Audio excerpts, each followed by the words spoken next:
Welcome to the Outer Realm with Michelle Desrochers and Amelia Pisano.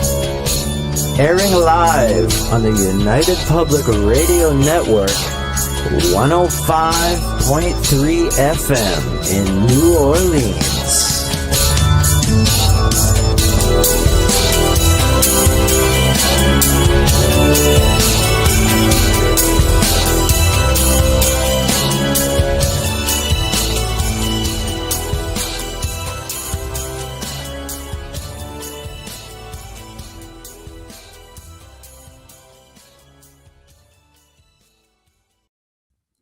Good evening, everyone. Welcome to the Thursday night segment of The Outer Realm. We are broadcasting live on the United Public Radio Network, 105.3 FM, 107.7 FM from New Orleans. We're fully sponsored by the amazing people over at Folgers Coffee, who have been a part of our journey for the last several years. So thank you, Folgers. We couldn't do it without you, nor would we want to. Also, big thank you to Justin Snicker, a.k.a. Dr. Snick, the Sonic Surgeon, for the contribution of his time, his music, and his voice for the intro you just heard. He's an award-winning composer of Halloween, horror, sci-fi, dark wave electronic music, which can be found on all of your favorite music streaming platforms. Also, big thank you to Steve McGinnis, the artist behind our logos here at the show. Check him out on Facebook and Instagram. Also specializes in the horror and Halloween genre, but does amazing commission pieces of any sort. So tonight we're waiting, hopefully, see if our guest is going to make it on. We've been having a little bit of an issue, but we are expecting Professor Sylvain Rochon, who is one of the founders of the Alliance for Extraterrestrial Diplomatic Contact, which is an organization whose goal is to build the world's first United Nations recognized embassy for extraterrestrial civilizations. So sounds exciting. Again, just waiting to see if we are going to connect. Hopefully we are ready to go. It looks like we might be ready to go. Anyway, we wait. But in the meantime, everyone's chiming in. So, hello, Wayne. Hello. Hey, Kevin, how are you? Hello. Michael, how's it going? Yes. Again, hello. Okay. All right. Yep. Just trying to keep track of all the different profiles. Go Folgers. Yes. Hello, Heidi. Hello. Janie, hello. No Amelia tonight. No, she was here last night though, which was fantastic. Always great to see her. Hello, Dolly. I feel like I should be saying that with some kind of a melody of sorts. Hello, Mish. How's it going? Right, who am I missing? Mark. Hi, Mark. Hello. And we've got Michelle. Hello.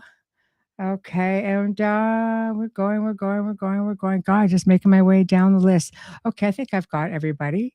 So now we're just waiting on our guest, and sounds like it's going to be a very interesting conversation. Technically, this is something to me that it's like almost like it's out of Star Trek. And to think that maybe we're getting close to that point is pretty fascinating, to say the least. Going to make a coffee. Okay, Mish, I have mine, so we're good. Hello, Kathy. Hi, Kathy. Oh my gosh. Okay, so I am just I am just waiting. Are you? Okay.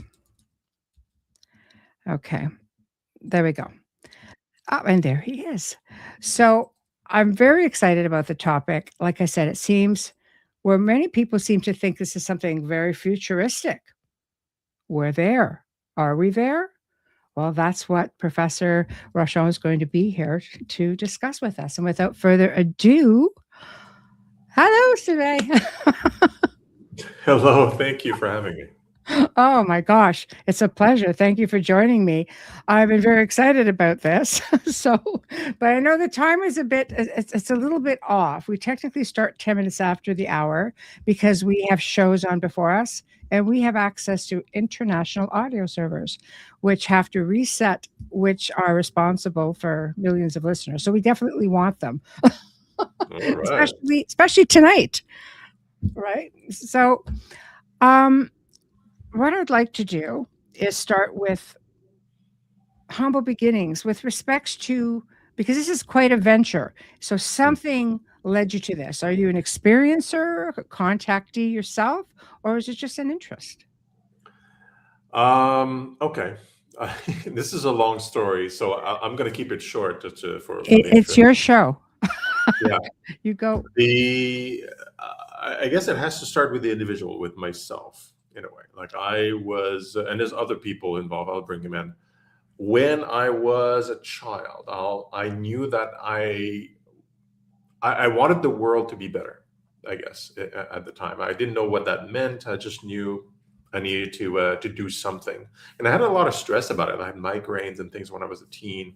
Like I was very stressed and I had a lot of pressure on my shoulders, and I felt I didn't have the power to do anything because I was a child. Like, right? Well, for sure. Shouldn't be stressed. So that, and I didn't know what it was. Like, am I going to become a doctor, a scientist? Like, what is it? Right? I was kind of thinking more traditional at the time, but I felt I had a mission or some kind of purpose. Is my point.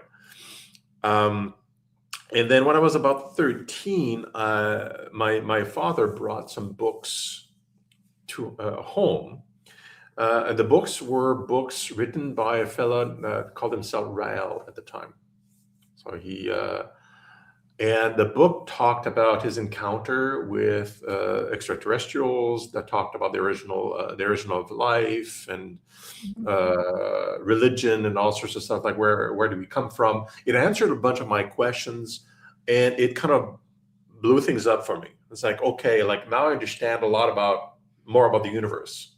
Yes. It kind of fit some pieces to me about the existence of ETs I was already aware, but it kind of slotted them in, like, why are they here? And who are they? That kind of thing. It kind of, and this is pre-internet. You have to remember, folks, I'm 50 years old, 51, actually recently. Libraries were the thing. Yes. Okay. I'm So with you there. Oh, okay. Yes. I couldn't Google search anything. So that was like that first contact. And inside that book, he was given two missions as a contactee. He was spread the word about ETs being involved with humanity and creating life, and being involved since like a long time ago, but also build an embassy, an official embassy that humanity would be able to agree on, because we're coming back officially at some point in the future. And this is the encounter was 1973. And I read this in the late 80s, I guess, when I was 13. Wow.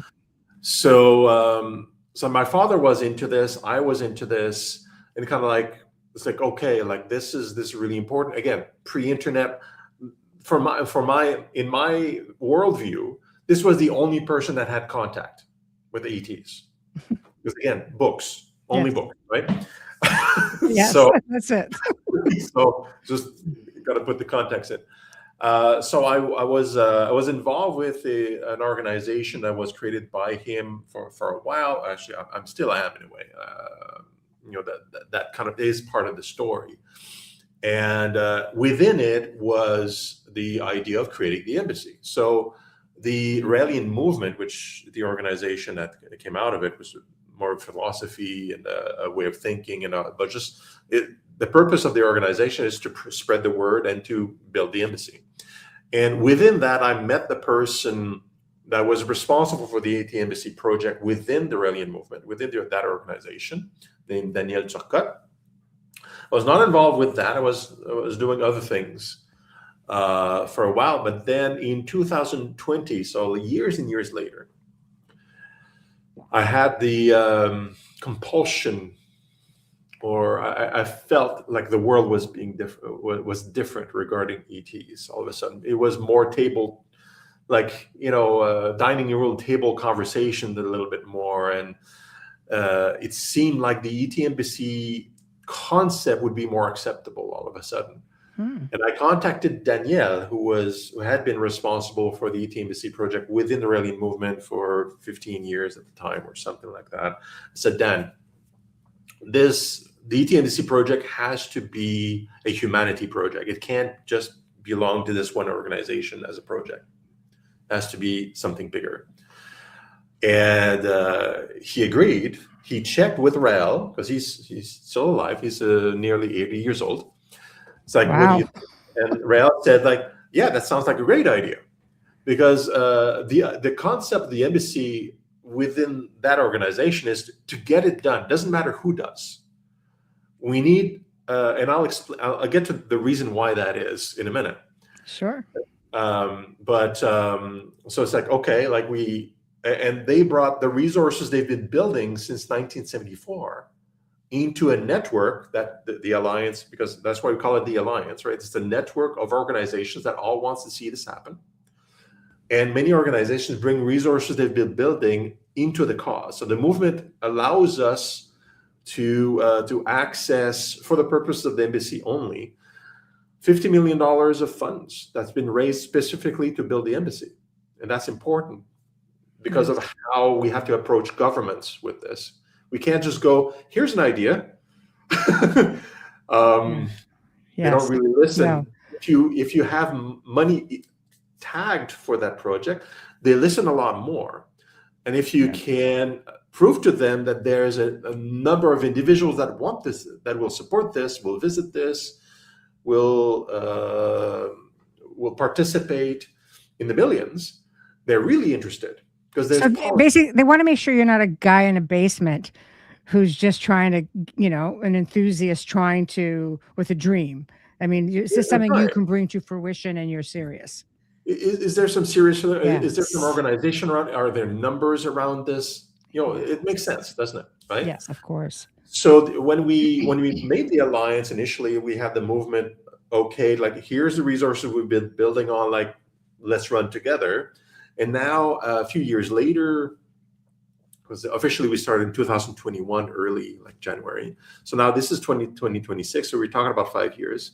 Now we have 36 organizations in the network and about 2.2 million people represented, right? Yes. So now when we talk to governments, they listen, because there's money in the bank, we can show that, and there's a growing number of individuals from influencers and podcasters, ufologists, science groups. We have like 300 plus scientists that support the project. That's amazing. So we built that network, and we're growing in multiple languages and so on around that. So it makes it easy to talk to governments. And in fact, about a month ago, officially, but the very first government that signed a memorandum of collaboration leading towards the establishment of the embassy in their territory. Wow.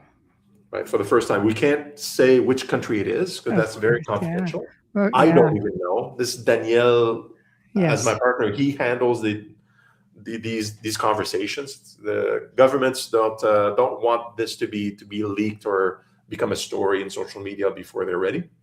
Right. That's the reason.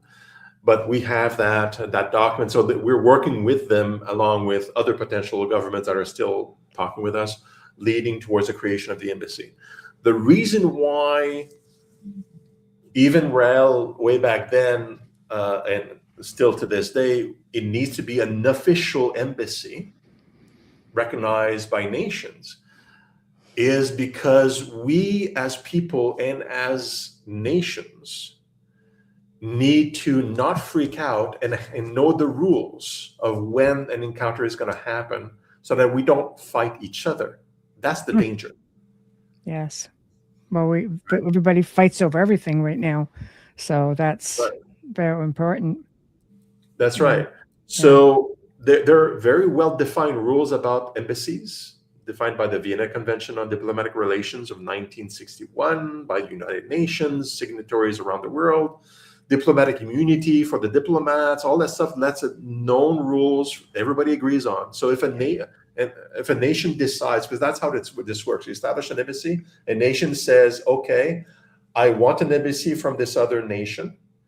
I'm giving a piece of land, it becomes their land, extraterritoriality, that's called. Mm-hmm. And when an embassy is built on their land, this becomes the place of diplomatic missions. That's how it works.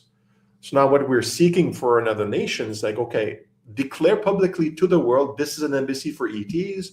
The building is ET property. The land is ET property as well. And that's where diplomatic missions would occur.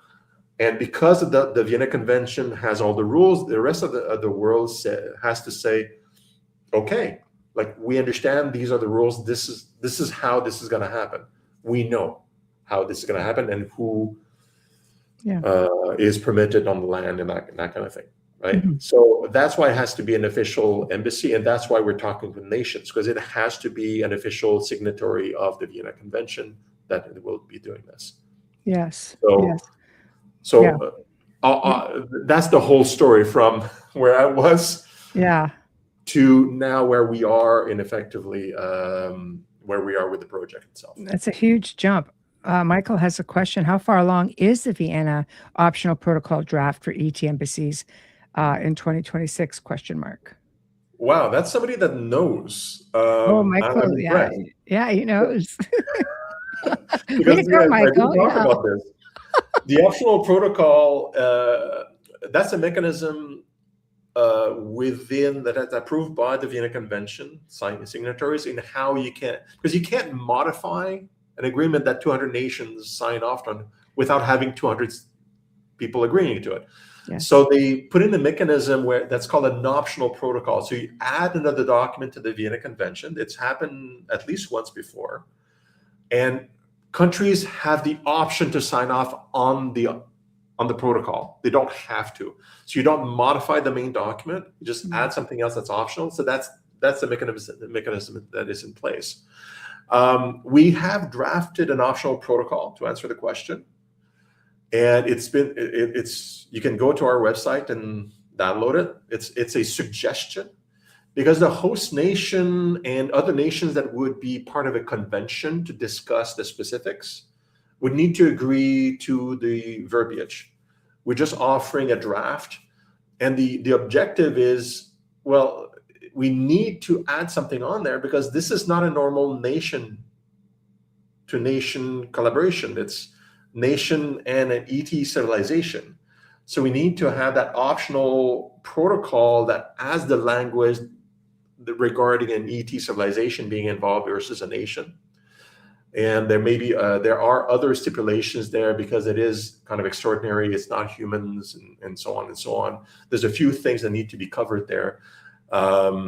So the answer is like we offer a suggestion, but until a nation sets up a convention and invites other nations to discuss it, that's when it's going to be ratified and reorganized and agreed to and become formal and attached to the Vienna Convention for signing.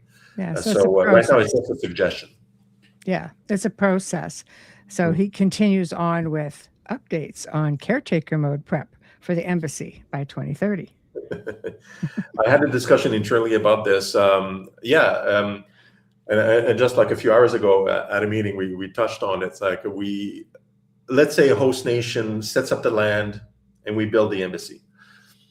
The land and the embassy belong to ETs, right? Normally, you have people from that nation come and take care of the building and the land, obviously. Yes. Right? Yes. In this case, the ideal situation, which would be really funny to me and extraordinary, is that we build it and then ETs comes like, okay, we got this. And they start taking care of the land and the building. Yeah. Well, problem solved. The person that's supposed to take care of it is taking care of it. However, I presume that's not how it's going to happen. I presume that we'll have to have kind of caretakers, like Michael mentioned. And this is undefined. Who's going to be the caretakers specifically? The host nation is going to have a say. Probably they'll want to be, because they'll want to be as close as possible to this.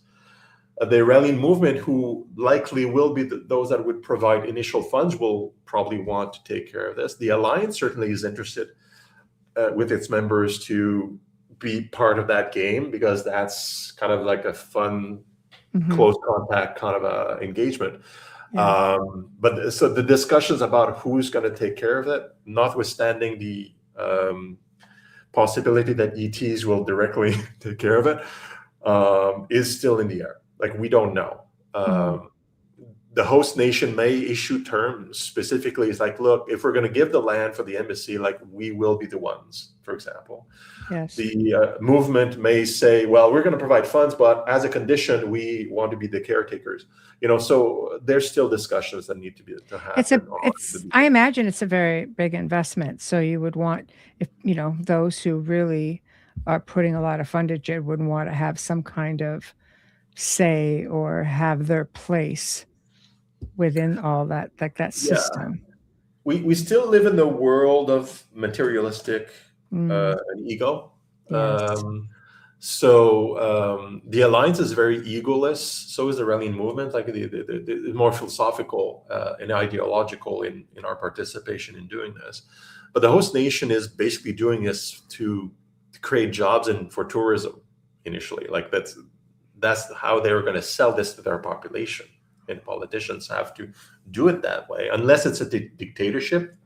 In that case, the dictator says, well, we're doing this for whatever reason they want.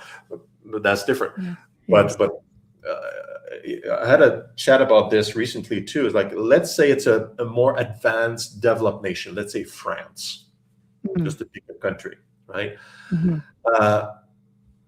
Like something like this, like the funds needed are minuscule in their view. Like, they can just cover it. So if the demands from us are unreasonable to them financially, they'll just fund it themselves and do it. Yes. So, and they set the terms, because then they don't need us. Right? They have the land, they set up the funds, they put everything up, then they could. And to us, that would be fine. We just want the embassy, the official embassy, to be there. And so that it's recognized around the world.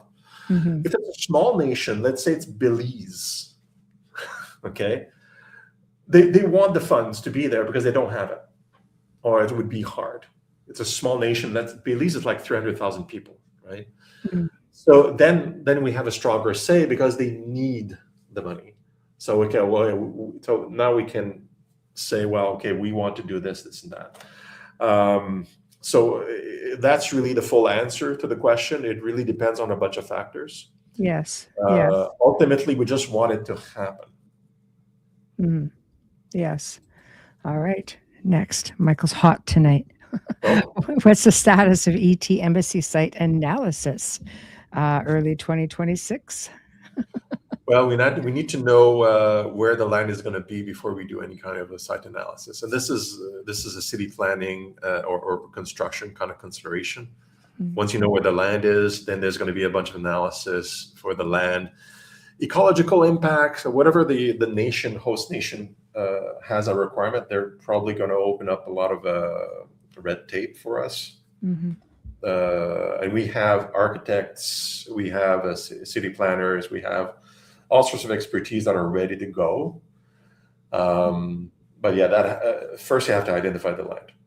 Basically the same as any business venture where you are developing, a large organization and modifying the land to suit the purpose. It's the same thing, just for an out of this world clientele, I guess is the way to put it. Yeah.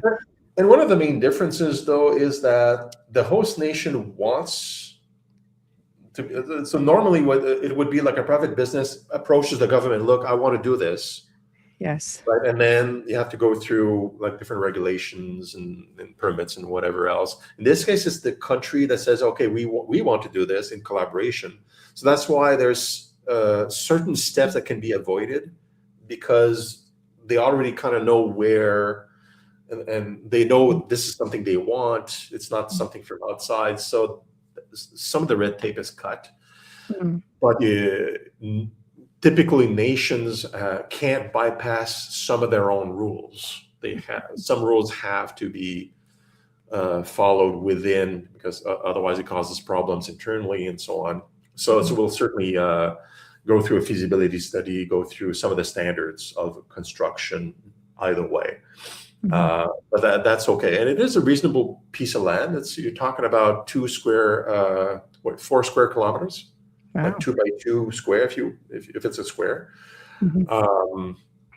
So it's not inside a city, most likely. It's going to be built outside somewhere, accessible to an airport and close to a city enough so that it's manageable. So you're encroaching into natural land, perhaps Yes. farmland, perhaps whatever. Yes. So yeah, we'll hit some of those things for sure. Yeah. Yes. I have to ask, have you received any sort of resistance to your idea? Because, you have so many naysayers. I mean, they're still fighting over disclosure right now. Who's going to disclose? And you're like, no, we're building an embassy for the extraterrestrial. Like, are you running into setbacks with that mentality a little bit? Like putting the cart before the horse. Not yet, because you have basically right now you just have 2 camps. The other camp that I know exists, the naysayers, they're kind of like they're quiet right now. And I understand why. Like, you have one camp is the people, the welcoming people, the people that think it's a great idea. They're passionate, philosophically, religiously, whatever the reason. It's usually some kind of emotional, kind of like they want this to happen because it's cool. Maybe also. So that's one camp. Those are easy. They're on board, right? There's the other camp is more like why? What for? Yeah. Like, this sounds ridiculous. It's not. They're not resisting it. They're just saying like it's not important. Like, they don't see the need. More important things to think about. So they're not pushing back. They're just don't care. Right. Right. It's like, this is not important, or it's ridiculous, or whatever. They just avoid it. But imagine soon. This could be 2026, because we've been talking with a handful of nations, seriously. Right? Yes. There's one document signed, like an MOC, but we've been talking to several other nations. At any point in time, any one nation, not only those we're talking to, could declare like, we're doing it. Okay. In public, because they have to. This is not a private discussion. When you establish an embassy, it's a public declaration. You can't hide it. You have to declare to other nations, and other people need to be aware. So let's say this happens this year, next week. Then you'll have the naysayers coming out. That's when you're going to have this group that, for whatever different reasons, they're going to object, and that we're going to have to deal with that.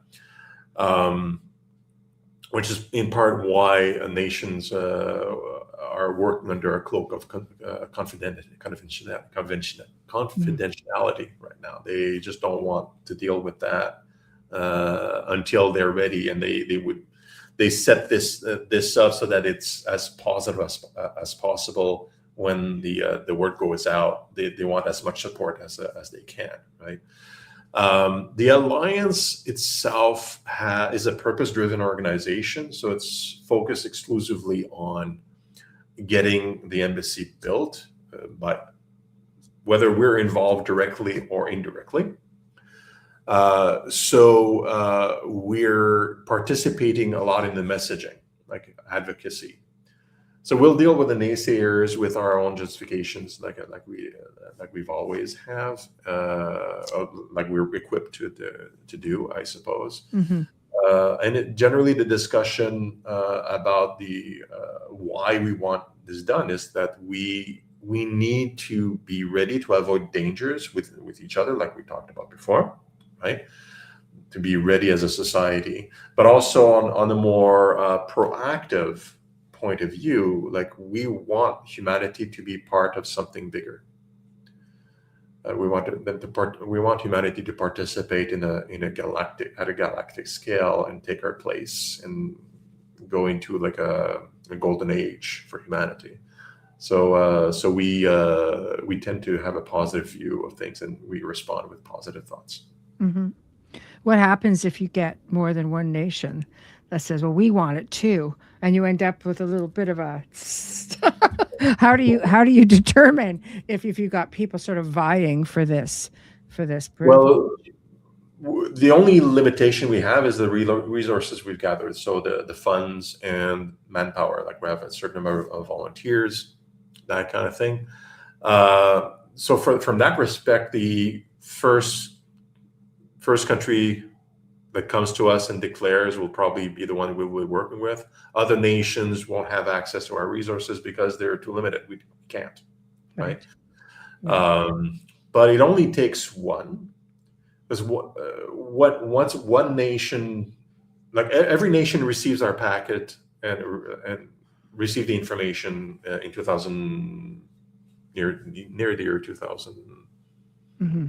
What was it? 2019. Sorry, 2020. So before we formed the alliance itself.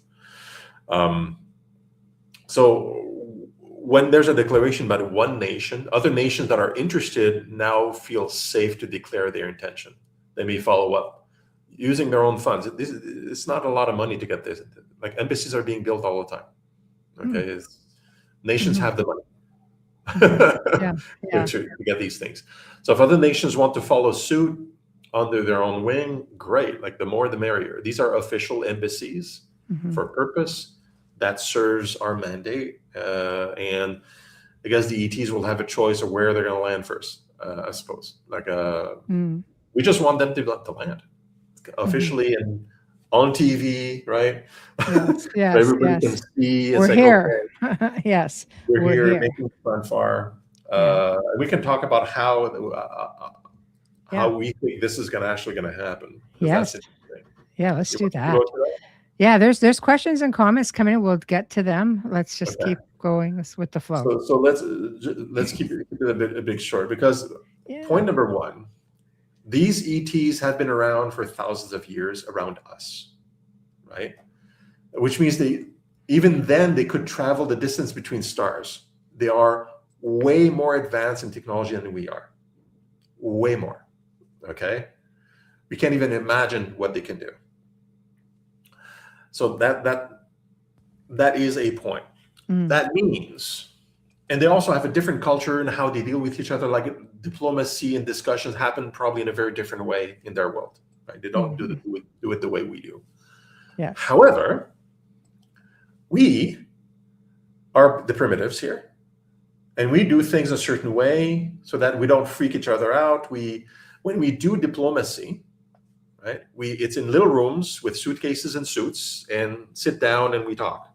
This is how we do things. This is how we're used to. We're comfortable doing this, right? Yes. Hello, Cameron. Just saw her. There she is.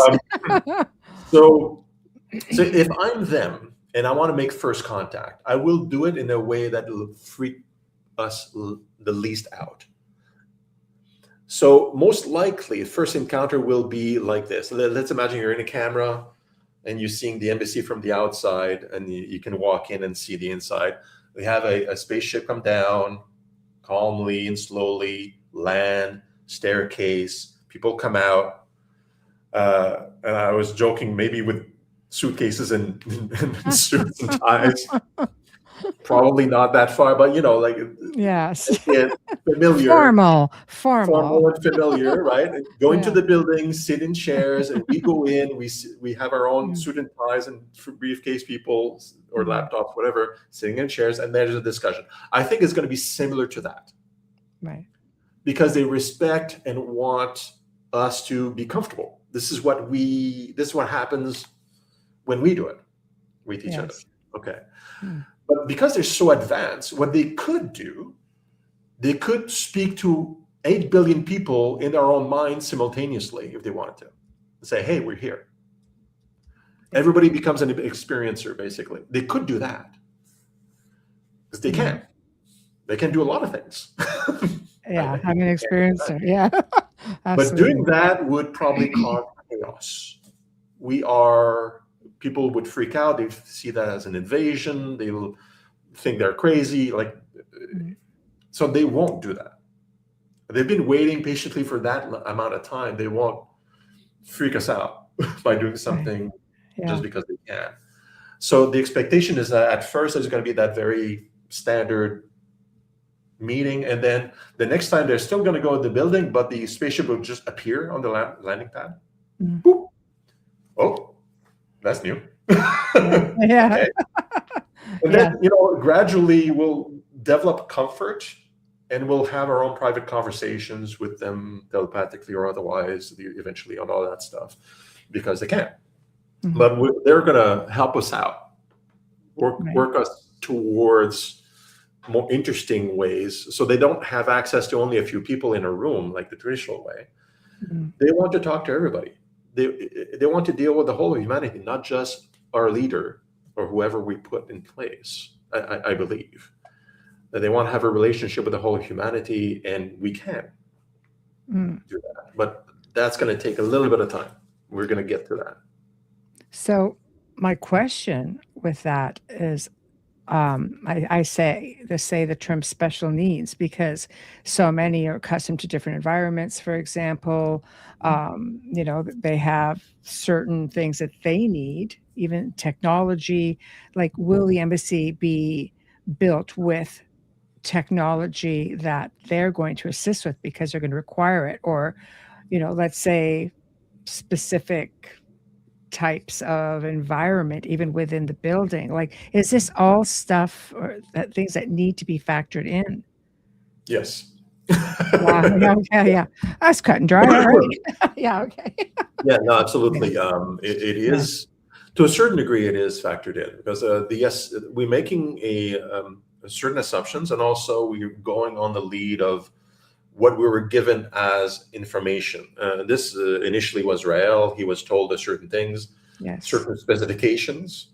It was very brief. There's not a lot to go on. And then we've had information from other experiencers along the way also that kind of say this and that. But basically, the design of the embassy satisfies human shape and general human size people, given way to significant headroom in case. And there is the living area of the embassy has airlocks.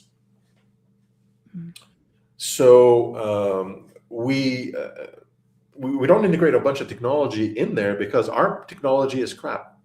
Like, it really in comparison, yes. It's like, what are we going to do? We're going to give them like Lenovo laptops, like like it's like, no, we make sure it's a seal so that they can insert their own atmosphere in there. Yes. And they'll probably bring whatever they need technologically. They have way better tech, probably portable, and they'll do whatever they need to do. There was even the joke where, and this is entirely possible too, the construction of the embassy is more of an exercise of us understanding how this is going to happen. They don't really need the building. We need the building, right? Because of the reasons we talked about before. So they could probably at some point, like, look, like, this was fun. Now we know each other. Tomorrow there will be a building here. We prefer that one. And overnight, like, building appears, right? And then we're going to meet under the trees in the forest behind the building. Whatever. And then they have all their technology, everything they need in there, like, already integrated. So again, the amount, the gap in technology between us and them is so astronomical that you can even imagine they may be officially actually be still in their own planet. They're sending clone of themselves to talk to us as if it's them, and they're watching this on some kind of like permeated VR from their planet, and they kind of like just assisting what their clone is doing correctly to them without a risk to themselves. They're able to see everything on our planet from their home planet, and it was like 50 years away. I mean, from like, that's completely fine. Like, to them, they may not want to risk their own bodies here, right? And they build a building break it down, new technology, it's probably not. We consider these things basic, like just set up the airlocks so that they can have their normal atmosphere if they want to. Otherwise, like bring BYOD, right? Bring your own devices. Yeah, right. Yes. Because like we can't compete. We we can't really help them very much, right? Yes. Yeah. Before I touch on some of the questions or comments, because there's some really good ones in there. Which are the primary races right now that like, you have people within your organization who are in touch, or who are we catering to as humanity moving forward, let's say first? Right. Well, to me, that's a little bit in the air. Like, I'm not sure because I have different opinions about this. Yes. Okay. But there are named races, let's call them, that come up a lot, right? First, Rael, he was talking to the Elohim, which is not a name of a civilization. That just means those who came from the sky in Hebrew, right? And they are described as very human-looking, but more like children size, and greenish, olive green skin and olive eyes. I'm an engineer. Yes. I'm not an experiencer. Right. So I just read and listen to people. I was just compelled to do this for some reason. I'm told I am an experiencer, but I'm not aware of it. I don't know how that works. Yes. But I just don't Hypnosis. know. Right? Yeah. So that's the story. Rael says, well, this is who I met, and they created life, and like there's a bunch of other races. That's his story, right? So those that are expected from his perspective are those smaller humanoid almond-shaped people. Okay. That will come along with other individuals. Others are like we're talking about, like a collection, like the Galactic Collective, the Galactic Council, where you have the Arcturians, the my gosh, I'm drawing a blank. The Arcturians, the Palladians, I think, you have, and the Lyrans, and even some Draconians are part of the council who have been in contact or at least interested. So they're all humanoid, well, mostly.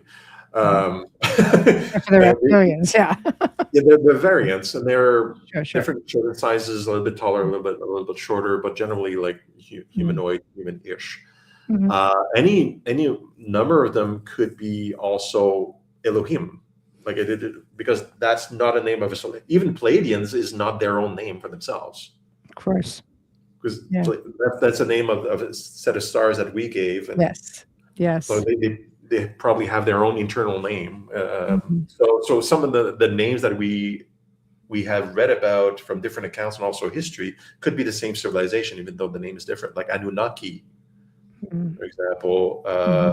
From what I could read, it could be very well be the same race as the Elohim, but it's just that Anunnaki is also not the name of their race. It's the name that humans gave to those people when they were in contact with.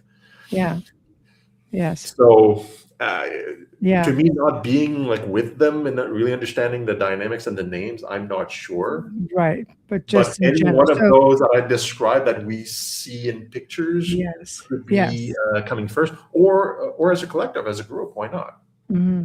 I agree with you, which leads to these questions. Supposing not all of the ETs are benevolent, how would the Alliance avoid their nature? We're not equipped to do that. The Alliance. Here we go. The Alliance, like the core team is strictly about building the embassy, the mechanics, making it happen. In the network, however, there's multiple organizations that are focused on love of humanity and unicity, disclosure, exploration, and understanding, like researchers, for example. You have even the religious groups, like there was a small Buddhist group that joined, and then have a bunch of influencers. And within the network, we have people who have different purposes. They want it to happen, but they are working on different aspects. And some of them are concerned about this, like, oh, what happens with the ill-intended ETs. The general discussion I've had with the network that are more focused on this is that those that want this to happen are benevolent, in purpose. They're within their population. There's always groups, small and big, that have different opinions, just like we do on Earth. And some are against this. Yeah. Okay. True. Yes. Some are against for a variety of reasons, and so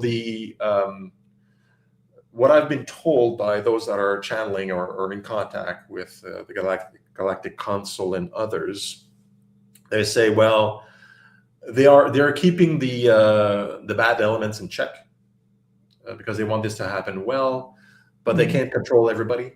Just like we can't control everybody. Exactly. Our own civilization. So their incidents may happen, but they'll prevent large-scale incidents, right? Because they want this to go well. Yes. Yes. Right. Right. All right. Next question. Also from Polly, also an experiencer. Credible experiences, actually. She goes, are you collaborating with hybrids for this alliance? That's a great question. We're collaborating with everybody. Wow. Yeah. It's been a founding principle of the alliance that we are open to everybody from any source, any provenance, anywhere, as long as they want the embassy to be built, and they are positive about encounters with ETs, right? We just welcome everybody, and we were kind of an obvious term, like we are seeking within individuals and organizations that are non-criminal. Right. Kind of an obvious thing to say, but still, it is. We have very, very few criteria. Some people are the people that I know, and also in as volunteers are. They say they are hybrids, so the mother is ET and other parent from space, and yes. If you look at her history, in a way, a big portion of the population is technically hybrid. True. Because you even see this in the Christian Bible in the Old Testament, where the creators like the women of the earth and had children with them. All you have to do is read the Book of Enoch. Yeah. So there's signs in our own textbooks from way back. The old stories. Yeah, Ezekiel. There's all kinds. Yeah. So we probably carry some amount of genes that are not terrestrial. But presumably, if we were created using genetics and so on, we are modeled after our creators. So there's, that's why there's compatibility to a certain the extent. gods made man in their image. Yeah. There. It says it right there. And Elohim is plural. Those who came inside. Hebrew, when you have the suffix im, it's a plural generally, and if it's it is singular. And in the Bible, and we can talk about the Quran and other books. Sure. Same idea. Im and sometimes and it's definitely. And then those words were sometimes, at least in some of the more modern Bibles, they were translated to God. Yes. Which is singular. Elohim became God singular. Yes. And it was justified. God is a Trinity, therefore it is three people inside one. Yes. I mean, I don't fully understand that. Of course. Yes. But I know. In the original books, it was not God. It was Elohim, which means those who came from the sky, plural. Anyway. Yes. I get off my soap. It's all there. It's all there in the ancient text. There have been a lot of modifications that have happened since that. Do you think that we as a human race, on an average, do you think we're ready for contact? I mean, many of us are, and there's many waiting for disclosure, but many of us are sitting there going, we are the disclosure, Yeah. all of us experiencers. But do you feel on an average that humanity is ready for this next step? Yes. Yeah. Mm. And I couldn't say that 5 years ago, Yeah, which is interesting. Um, it's there was some interesting. kind of tipping point when we started the alliance. That's what got me going. It's like, wait a second, like the wind has changed. Yes. And then since then, it came from people kind of when you talk about ETs or you're talking about like an embassy or something like that. Like 5 years ago, you still had like, that's crazy, right? And Mhm. now it's like, oh, tell me more. Yes. How would this happen? Why Yeah. would they're asking questions? They're not Mhm. dismissing it offhand. It's just like, yeah, how would this happen? Like, how do we like Yeah. questions that we're having here? Like, how do we Mhm. know they're not bad? Like, these are serious questions. These are not dismissal. These are Mhm. intelligent questions. Like, why or how? And Mhm. things have changed. It's dining room conversation stuff now. People can talk about it without ridicule. It's just a Mhm. good conversation. Yeah. So in that point, like that's what tells me that most people are ready. We just need to make sure we don't invite catastrophe at the top level, at the governmental level, military. Mhm. The security people, right? Yes. They kind of freak out about, oh, there's something in our airspace. We need to have mechanisms to avoid problems with each other Mhm. around that. Yeah. Yeah. It's it's it's interesting. I mean, it's hard to say where it could end up going. Like I feel like look when Star Trek came out, when it first came out, I like this big experiment just to see how humans would react to certain like working alongside or meeting extraterrestrials at that point. And I think it set precedents because Star Trek fans were crazy about Star Trek. So crazy that if something didn't go the way they wanted to, they could literally shut down the production. Like, nope. Like they wanted this. And if you look at how far that series and selected programs or seasons and the different variations of Star Trek have gone, people are still like, when's the next movie? How many decades has it been?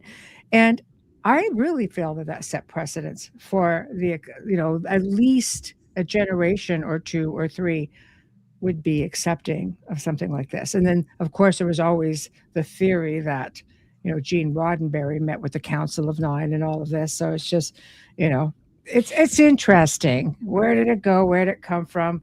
But it was great while it lasted.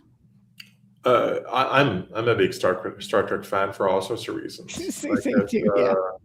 I love it. yeah, I mean, it's one of those shows that pictured aliens like humans in a way, like having normal societies, good members, bad members. It was very realistic to me, right? Yeah. Um, so you could relate to the ETs through Star Trek. Uh, Mhm. yeah, and there was a lot of really interesting themes. The original series and all the Yeah. series after that, very relatable, very human.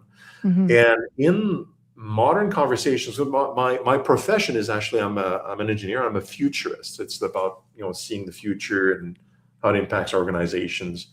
I don't have a crystal ball. Not that kind of futurist. Like I'm probabilities and math. Yes, But yes, in my profession, there's a lot of references to Star Trek, not because of ETs. yes. Uh, the reference is because of robotics and AI. Mhm. We're talking about a society that is, some are even talking about societies where everything is a commodity or everything becomes basically free because of the technologies we're building, Mhm. AI in particular. And that's what the reference of Star Trek comes from in those Mhm. conversations about like this federation and how people live on planet Earth in Star Trek. Right, Mhm. the computer is there always. You just ask and it produces, and nobody's working for money. Everybody has what they need. That's Yes, what we're talking about. But yeah. within that, you do have the ETs in Star Trek. Mm-hmm. And imagine, like, these ETs most likely are advanced also socially. They don't force people to work in order to survive. Presumably, I would assume so, because that's kind of a Probably treat people better than their governments. treating I said it. I said it. yeah. Right.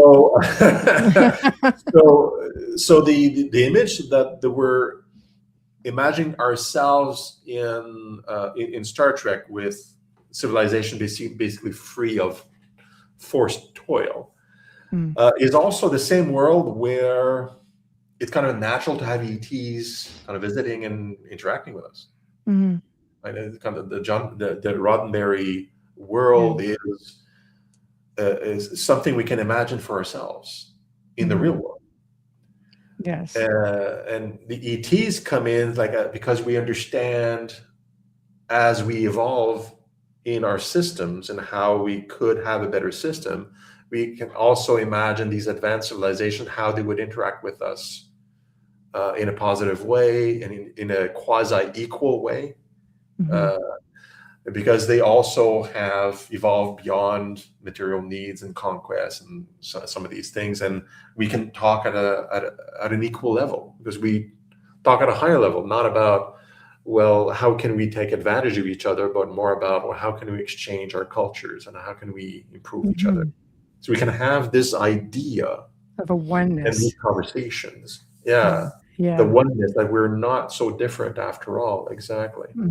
Yeah. Love and light, using our abilities and being taught, who we are, who we really are. Okay. Again, I'm just going to kind of pick and choose. I know there's a lot, and I will do my best to get to everybody. What characteristics should have the one representing planet Earth in the alliance? So those who will be, representing, what characteristics should they have? I think you want to have the model human. Yeah. And because we're all different, so who is the one representing everybody? Should be a person that is accepting everybody, all the characteristics, all races, all cultures, all races, and that's in part why we created the alliance in the way we did. Yes. We wanted it to be outside of the Aurelian movement and like a separate entity, completely disconnected from any organization, any religion, any creed. It was registered in Canada, so we need to register it somewhere. Yes. And that's where I'm from, and Danielle also. So that it was just let's register in this country. Yes. But that's the only tie we have, kind of out of need because of taxation and other considerations. But otherwise, we want to just be universal, and we want people to be that way too. Like ideally, the representative would not be a citizen of any one nation, but a citizen of Earth, or at least see him or herself that way. Right? Yes. So in practice, though, it's somewhat unlikely that the alliance or a representative of the alliance would be at the table talking to ETs inside the room, just because of the dynamics of how the embassy will, like, it's a host nation that basically builds it. Like we talked about before, like who would have leverage into being in the room, or custodians and things like that. That's still up in the air. We don't know.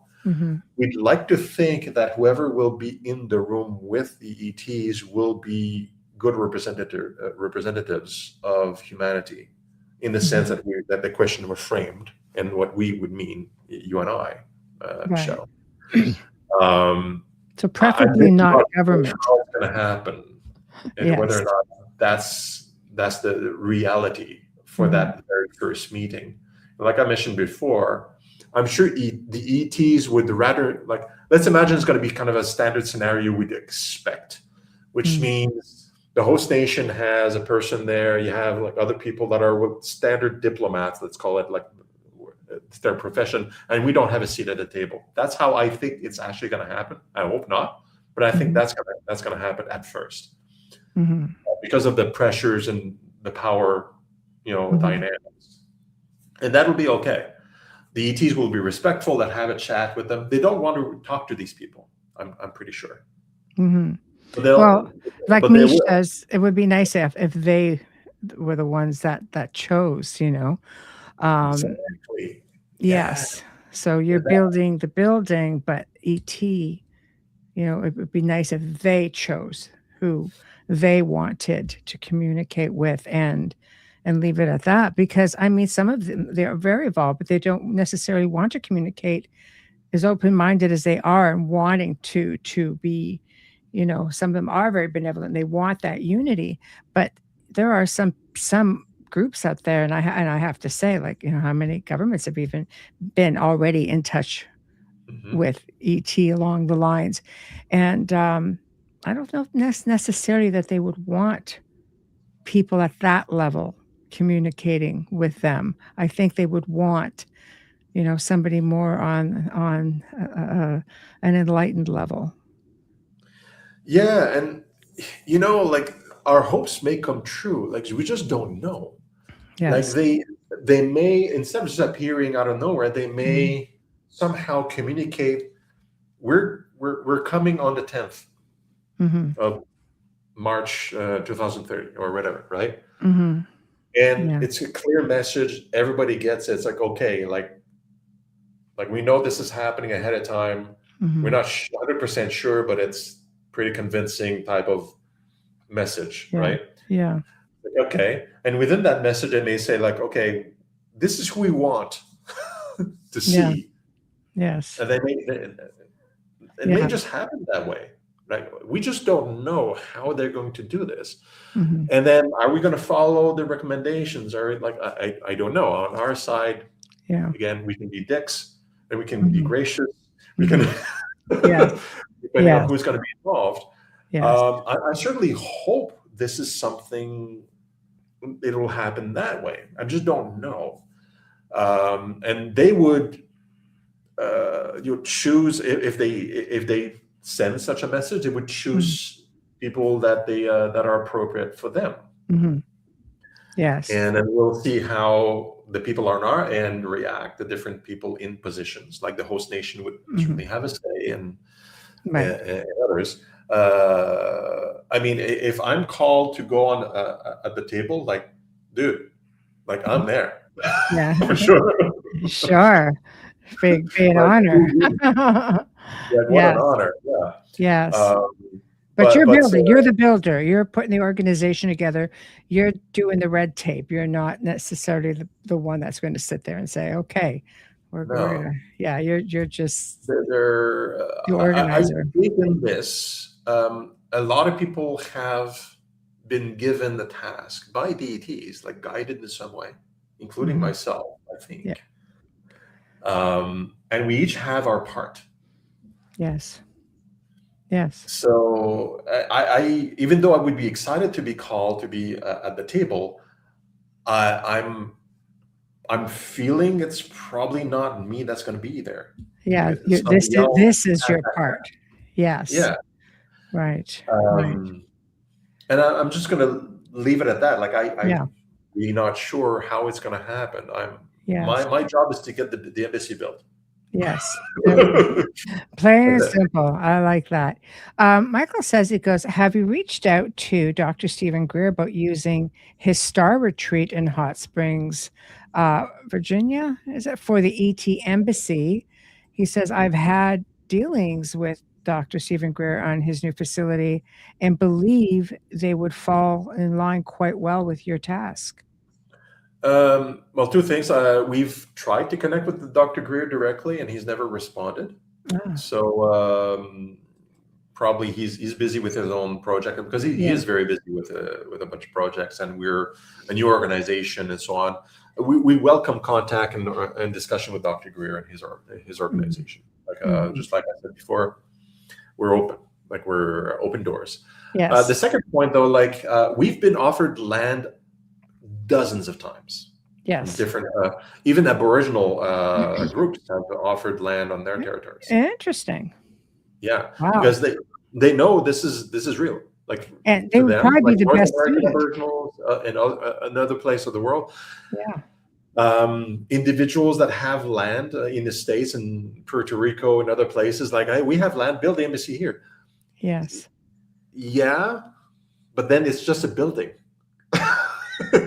We Right. can use the hot springs facility of Dr. Greer, Mhm. but it's just a building. It's not an official embassy that the nations recognize under the Vienna Convention, in Mhm. which diplomatic immunity applies. Mhm. That's really important.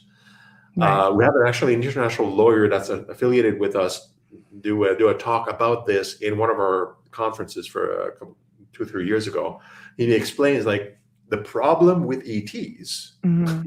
at least from a legal perspective, is that they have no rights in any nation. Mhm. And every nation have their own set of laws. You have 200 nations odd. Mhm. They all have their own set of laws. You can't expect to create a safe environment for ETs and each other by having 200 nations change their laws. Mhm. That won't happen. But the Vienna Convention is one set of rules that Mhm. applies to everybody, as long as you declare the ETs diplomats. And as long as there is an embassy that is Mhm. recognized by the other nations. So you need an official embassy, which means a host nation that's an actual sitting nation at the UN Mhm. says, this is an embassy, this is the land. Then it becomes a real embassy. So even though there's a lot of people that offer land, Mhm. that's not where it's going to be built, because it won't be a real embassy. Yeah. We have to go through the protocol. There's so much talk, people wanting to, um, I think Ronald Reagan had made comments back in the day, just like, about extraterrestrials. And one day we're going to have a bigger threat. So there's that talk about unifying the planet, this whole one world thing, because we have this bigger threat. So they're attaching threat to it and to control. So do you find that you might get dragged into this somehow as an embassy? Is that a fear or a concern? No. I mean, it is definitely something that will happen. Like, people want Yeah. to see this as national security and that kind of thing, for sure. But Yeah. no, because not in our case. Like, we'll be able to skirt out of that discussion, Yes. thankfully, because we're focused on just getting an embassy built, and an embassy is beyond. Mhm. It has its own rules about security. Like, the convention also covers that. Like, who takes care of security and how does it apply? Yeah. And the optional protocol will need to cover some of that, because the host nation, we assume, the nation that gains the embassy is not here Yes. or Yeah. may not be present, right? So the optional protocol will have to kind of take care of some of that. And there's security elements to the Vienna Convention, which is part of why we want to make it an official embassy. That's Mhm. what it calls for. Yes. So all the warmongering and kind of protectionism, and that's going to happen around this, Mhm. and we'll need to continue talking about the importance of maintaining the integrity of the diplomatic elements, like the embassies, diplomatic security, and all that stuff for everybody, like Mhm. on the planet and extraterrestrial, because that's what guarantees all these other considerations to be kind of beyond it. It's designed to be beyond, right? That's why when you have, let's say, a military attacking another country, right? Mhm. If they attack an embassy, they are attacking foreign soil, like not another country Mhm. territory, right? Mhm. So, and it's severely and directly considered that by all nations. So Mhm. militaries don't attack intentionally other countries' embassies because you're attacking another country. Mhm. Yeah, pretty much. Yeah. So that hopefully will be enough to avoid a lot of this, but yeah, definitely there's going to be national security squawking plenty when time comes. Yes. Again, guys, there's a whole slew of messages, so please be patient. Some have been sitting for a while. How do recent congressional UAP pushes affect your organization's diplomatic outreach to the governments? Super helpful. Yes. Yeah. Yeah. The more people talk about UAPs, ETs, the better, and the more credible organizations tap into that, the better too, because it gives it more credibility within the general population. So I love the activities of Dr. Avi Loeb, for example, which you probably know. He's talked about AI Atlas quite a bit. And back in the day, 2019, I think, when Oumuamua came by, he's a credible Harvard scientist, right? Yes. And a professor. This gives the conversation much more credibility than just you and I on a podcast on our own, talking about what we're passionate about, right? We are getting the attention of organizations that are serious like this. We have been for a couple of years, in fact, that work at the UN level, that work with even military or governments. They want to talk to us now. And they want to officially, at least one of them that will come up officially soon, I'm hoping, we'll be able to put on our website, like, it's our direct network partner. Yes. I forget what the question was, but yeah. but Me too. that's where you're going. We're gathering around us organizations as credible as possible, so that the idea of the embassy ETs becomes more and more credible and more important, become even more like common conversation, so that when it happens, people are shocked in a way, but they've already mentally prepared for it, because they've had serious conversation, non-dismissal conversation, but they've talked about, like, how would this happen? What would I do? What would you do? That kind of thing. And then they already kind of ready. Okay, this is happening. It's like, what do I do now? So, well, let's here, sure. not panic. Yeah, for sure. Next question. Communication. Have you had definitive communication from ET? Like, have you guys developed a way to communicate, or are you just trying to attract them at this point? They've always been able to communicate with us. And even though I personally have not had contact or any communication myself, many of our volunteers, even leaders inside the Alliance, are contactees and channelers. So, and two of us, two of them actually do sometimes podcasts and interviews like this. Started doing that, and not so that it's not just me being the talking head. One of them, they are channelers, and they were given the task of being diplomats for humanity, which is why they're working with us. It's really interesting, because sometimes we have meetings, like Alliance meetings. They're there, and ET want to talk to us. And so we have their channeling. One of them is in contact with directly with the Galactic Council, with named individuals. The other one is in contact with the Council of Elders of the same group of ETs, but a separate council. So I feel like at meetings, like we're talking, and I have an advisory board of both the Galactic Council and the Elders Council, kind of feeding their inputs into our meeting. Yes, it's extraordinary to me, because I have no contact and no previous engagement, but these are people that I trust. Like we've worked together for 3-4 years.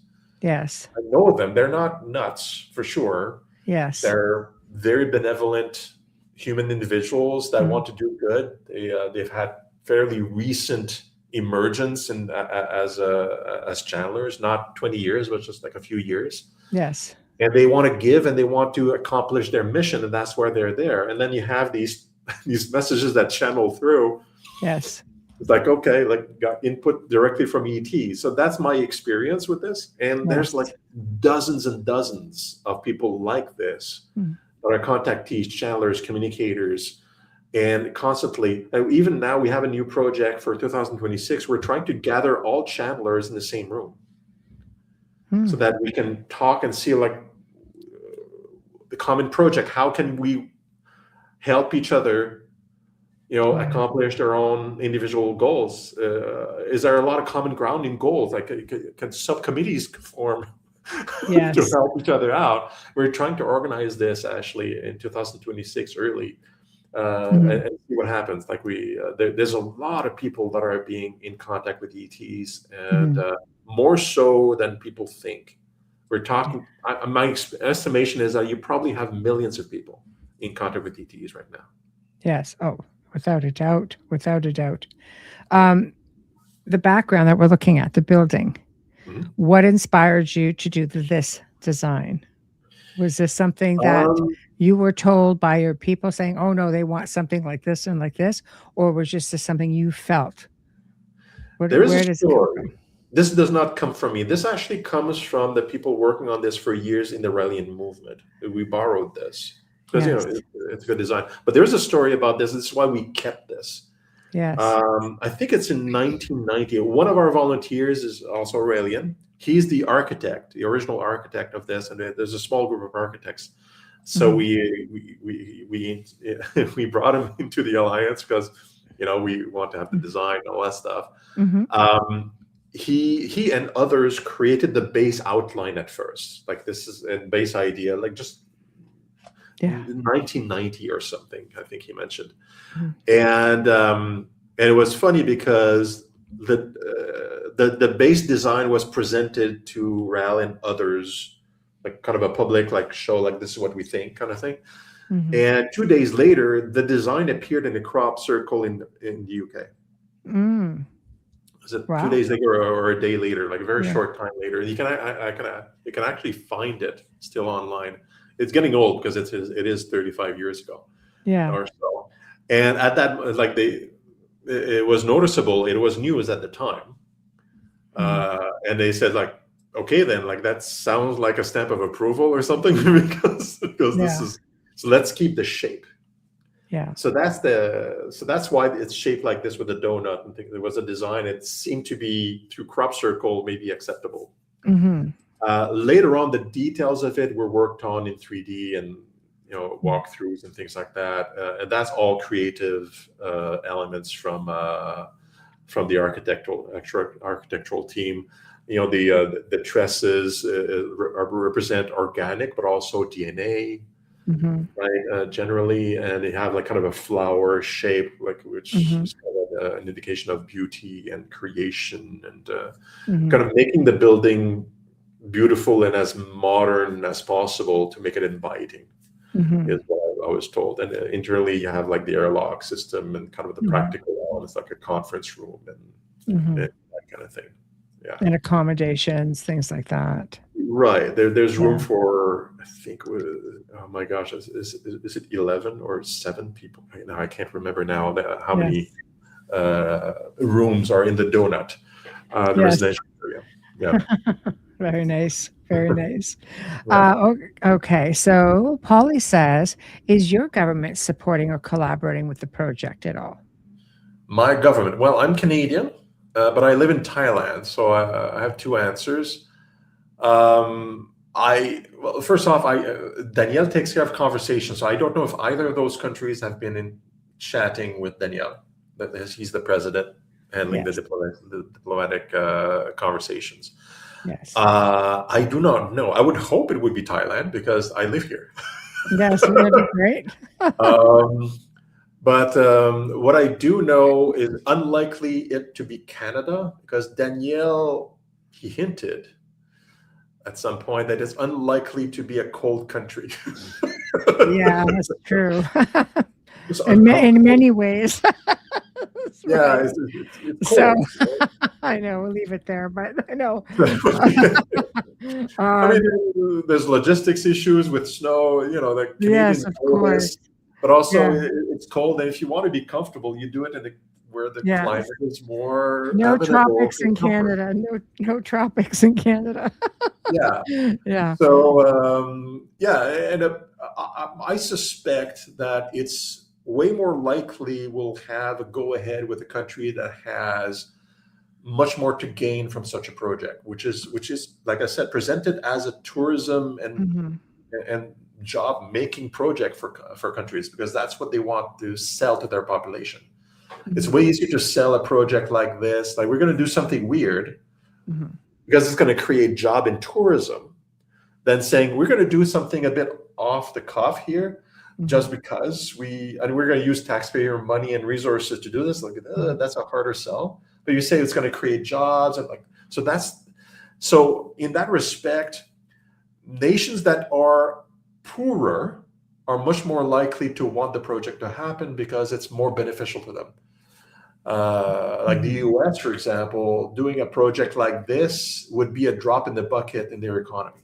It wouldn't make a dent, Hmm. really. No, they're still trying to figure disclosure out, so I don't think they would be Yeah. jumping to the next level at any given time. But a Um, country like Thailand, though, which is yeah, highly touristic, is yeah, much more likely to think, well, this is another tourism attraction and would be yes, great for the economy if something happens, something amazing. yes. So, and it's hot.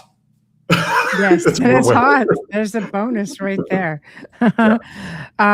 Which nations have shown strongest support for the Vienna Protocol I that you're actually aware don't of? really know Okay. a lot of the nations. Again, my purview is more the expansion of the network. However, Yeah. um, interestingly, San Marino, which is a small country inside Italy, if you don't not familiar with it's one city, right, Yes.